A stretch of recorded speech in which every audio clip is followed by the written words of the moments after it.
قال الله تبارك وتعالى ولا ترفعوا أصواتكم فوق صوت النبي صدق الله مولانا العظيم বাংলাদেশ খেলাফত মজলিস কর্তৃক আয়োজিত আজকের এই গুরুত্বপূর্ণ সম্মেলনের সম্মানিত সভাপতি ওলামায়ে কেরাম, এখানে এই স্টেজে যারা দণ্ডায়মান আছেন, আমাদের আধ্যাত্মিক রাহবর এবং যাদের মানুষ সন্তান ধীরে ধীরে যারা আমাদেরকে মানুষ করে আজকে তারা জীবনের এমন এক পর্যায়ে চলে এসেছেন যে তাদের জীবনকে বিলীন করে আপনার এবং আমাদের মতো একটি জনগোষ্ঠী তারা তৈরি করে দিয়েছে। এজন্য সর্বপ্রথম আমি আমাদের সেই পিতাদের এবং রাহবরদের, পীর এবং শেখদের হায়াতান তাইব আমি কামনা করছি। আমি শুধু বলবো যে এখানে দুইটি আলোচনার বিষয়বস্তু রাখা হয়েছে যে বাংলাদেশ বিতর্কিত শিক্ষানীতিকে বাতিল করতে হবে এবং কওমি মাদ্রাসার শিক্ষার সনদের স্বীকৃতি। দুটি বিশাল বিষয়, এখান থেকে আমরা কোনো সমাধান দিতে পারবো না। আজকে ওলামায়ে কেরামের এবং আমাদের বুজুর্গদের বক্তব্য আমরা শুনবো। আমি বিনীতভাবে শুধু এতটুকু বলবো যে বাংলাদেশের এই বিতর্কিত শিক্ষানীতি কে বাতিল করবে, কার কাছে আমরা দাবি করছি? যে কুফরি এবং যে নাস্তিকবাদী শিক্ষানীতি বাংলাদেশে বাস্তবায়িত করা হয়েছে, যারা বাস্তবায়ন করেছে তারা কি বাতিল করার জন্য বাস্তবায়ন করেছে? এবং আমরা আমাদের শিক্ষা সনদের স্বীকৃতি আমরা কাদের কাছে চাচ্ছি? আসল ব্যাপার হচ্ছে আমরা আমাদের সেই বাস্তবতা থেকে আমরা অনেক দূরে চলে গেছি। আমি আপনাদের সামনে একটি প্রশ্ন রাখতে চাই যে আমরা যদি সেই বনি ইসরাইলের মতো সেই বুজুর্গ যিনি একটি খানকায় বসে বসে শুধু আল্লাহ আল্লাহ এবং তাসবিহ তিনি করতে যাচ্ছিলেন, শেষ পর্যন্ত জিবরাইলকে বলেন যাও সেই জনপদকে তুমি ধ্বংস করে দাও। তিনি বলেন না, সেই জনপদকে আমি ধ্বংস করতে পারি না, এখানে একজন ওলি আছেন যিনি সর্বক্ষণ আপনার নাম নিতে যাচ্ছেন। আল্লাহ বলেন তাকে সহ তুমি ধ্বংস করে দাও।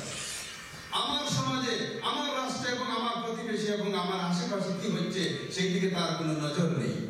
তাহলে তিনি সেই অন্ধকার গলিতে বসে তিনি কার মুক্তি কামনা করছেন? তা আমি বলবো আমরা যে শিক্ষানীতি আমরা বাতিল করতে চাই, যার কাছে চাই, এবং যে শিক্ষানীতি আমাদেরকে স্বীকৃতি দেবে যার কাছে আমরা চাচ্ছি, আমরা একটা সঠিক জায়গায় আমরা চাচ্ছি, আমাদেরকে বাঁধতে হবে। এজন্য আমি বলবো যে কওমি মাদ্রাসা শিক্ষা ব্যবস্থা এটা হচ্ছে একটা শিক্ষা ব্যবস্থা। গোটা বাংলাদেশকে আমাদের সামনে রাখতে হবে। এই দেশের এই মাটি, এই স্বাধীনতা, এই ভাষা, এই বাংলাদেশের 17 কোটি মানুষ আমাদের ভাই বোন, এই বিশ্ববিদ্যালয়, এই সংসদ এবং এই দেশের প্রতিটি নাগরিক আমাদের ভাই এবং আমাদের বোন। অতএব আমরা কওমি মাদ্রাসাকে রক্ষা করব এবং 17 কোটি মানুষের মধ্যে 2% মানুষকে নিয়ে আমরা ভাববো এবং বাকি 98% মানুষের ভাগ্যের কি পরিণতি ঘটবে। এই জন্য আমি বলবো যে না, শুধু কওমি মাদ্রাসা নয়, আমাদের খোলাফায়ে রাশেদা এবং যে শিক্ষানীতি, সার্বজনীন শিক্ষানীতি আমাদের ছিল, যে শিক্ষার মাধ্যমে আল্লাহ রাব্বুল আলামিন যখন ওহী দান করেছিলেন রাসূল আকরাম সাল্লাল্লাহু আলাইহি ওয়াসাল্লাম, তখন শুধু মানকুলাতের সেই প্র্যাকটিস করে দিয়েছিলেন ওহীর মাধ্যমে, যাতে মানুষ ঈমানদার হয় এবং আমল এবং আখলাকের মধ্যে চলে আসে। কিন্তু মাকুলাতের শিক্ষা তখনই শুরু হয়েছিল হযরত ওমর ফারুক রাদিয়াল্লাহু তাআলা আনহু যখন অর্ধ পৃথিবীর চাইতেও বেশি যিনি বিজয় করেছিলেন এবং যখন রাষ্ট্র কায়েম হয়েছিল, এই রাষ্ট্রের প্রয়োজনের ভিত্তিতে ধারাবাহিকভাবে সেই রাষ্ট্র অবকাঠামো গড়ে উঠেছিল।